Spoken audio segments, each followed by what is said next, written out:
விக்கிரவாண்டி இடைத்தேர்தலில் திமுக வேட்பாளர் அன்னியூர் சிவா வெற்றி பெற்றிருக்கிறார். கடைசி சுற்று வாக்கு எண்ணிக்கை நடைபெற்று வரக்கூடிய நிலையில் பெருவாரியான வாக்கு வித்தியாசத்தில் திமுக வேட்பாளர் அன்னியூர் சிவா தற்போது வெற்றியடைந்திருக்கிறார். ஒட்டுமொத்தமாக பதிவான 1,90,000 வாக்குகளில் ஏறக்குறைய 1,10,000 வாக்குகளை அன்னியூர் சிவா பெற்றிருப்பது குறிப்பிடத்தக்கது. இரண்டாம் இடத்தில் பாட்டாளி மக்கள் கட்சி தேசிய ஜனநாயக கூட்டணியில் ஒரு அங்கமான பாட்டாளி மக்கள் கட்சியுடைய வேட்பாளர் சி அன்புமணி இரண்டாம் இடம் பிடித்திருக்கிறார். விவரங்களுடன் நேரம் சிறப்பு செய்தியாளர் கோகுல் விவரம் என்ன?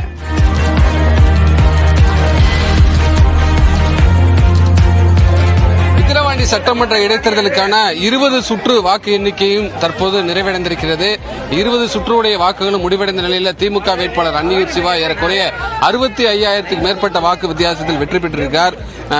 தற்பொழுது 10வது சுற்றின் போது ஒரு மின்னணு வாக்குப்பதிவு இயந்திரத்தில் கோளாறு ஏற்பட்டது. அந்த அதை சரி செய்யக்கூடிய பணியில் ஈடுபட்டாங்க. இதை சரி செய்ய முடியாத நிலையில் விவிபேட்டில் பதிவான வாக்குகளில் அந்த ஒரே ஒரு மிஷினில் மட்டும் தற்பொழுது எண்ணக்கூடிய பணி நடைபெற்றது. 20வது சுற்றுடைய முடிவுகள் நமக்கு இன்னும் வெளிவரவில்லை. ஆனால் 20 சுற்றுடைய வாக்கு எண்ணிக்கை முடிவடைந்திருக்கிறது. இன்னும் சற்று நேரத்தில் முழுமையான விவரங்கள் கிடைக்கப்படும். ஏறக்குறைய திமுக வேட்பாளர் 19வது சுற்று முடிவில் 1,18,567 வாக்குகளை பெற்றிருக்கிறார். பாமக வேட்பாளர் இரண்டாம் இடத்துல பாமக வேட்பாளர் சி அன்புமணி 53,442 வாக்குகளை 19வது சுற்று முடிவில் பெற்றிருக்கார்.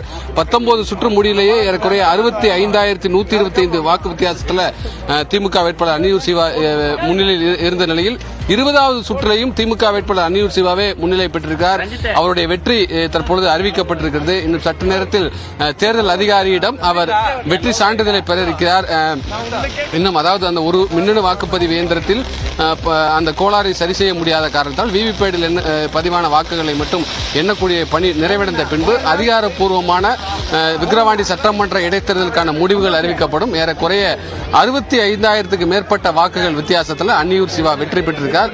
அவரை எதிர்த்து போட்டியிட்ட பாமக வேட்பாளர் சி அன்புமணி ஏறக்குறைய 54,000க்கும் மேற்பட்ட வாக்குகளை பெற்றிருக்கிறார். மற்ற வேட்பாளர்கள் அதாவது பாமக வேட்பாளரை தவிர நாம் தமிழர் கட்சி வேட்பாளர் உட்பட மற்ற அனைத்து வேட்பாளர்களும் டெபாசிட் இழந்திருக்கிறார்கள். பாமக வேட்பாளர் சி அன்புமணி மட்டும் தன்னுடைய டெபாசிட் தொகையை தக்க வைத்துக் கொண்டிருக்கிறார். மற்ற வேட்பாளர்கள் அனைவருமே டெபாசிட் இழந்திருக்கிறார்கள். ஏற்கனவே திமுகவுடைய இளைஞரணி செயலாளர் 50,000க்கும் மேற்பட்ட வாக்குகள் வித்தியாசத்தில் திமுக வேட்பாளர் வெற்றி பெறுவார் என்று தெரிவித்திருந்த நிலையில் தற்பொழுது அதே எண்ணிக்கையிலான ஒரு வெற்றியை திமுக ஒரு மிகப்பெரிய அளவிலான வெற்றியை பெற்றிருக்கிறார்கள். திமுகவுடைய தொண்டர்கள் வாக்கு எண்ணிக்கை மையத்திற்கு வெளியிலேயும் பட்டாசு வெடித்து இந்த வெற்றி கொண்டாட்டத்தில் ஈடுபட்டிருக்காங்க. தேவப்பிரியன்.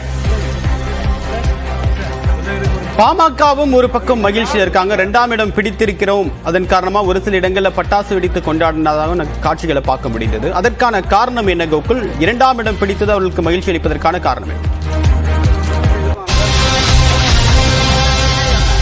பாமக வேட்பாளர் சி அன்புமணி ஏறக்குறைய 54,000க்கும் மேற்பட்ட வாக்குகளை பெற்றிருக்கிறார். இரண்டாம் இடம் பெற்றிருக்கிறார். டெபாசிட் தொகையை தக்க வைத்துக் கொண்டிருக்கிறார்.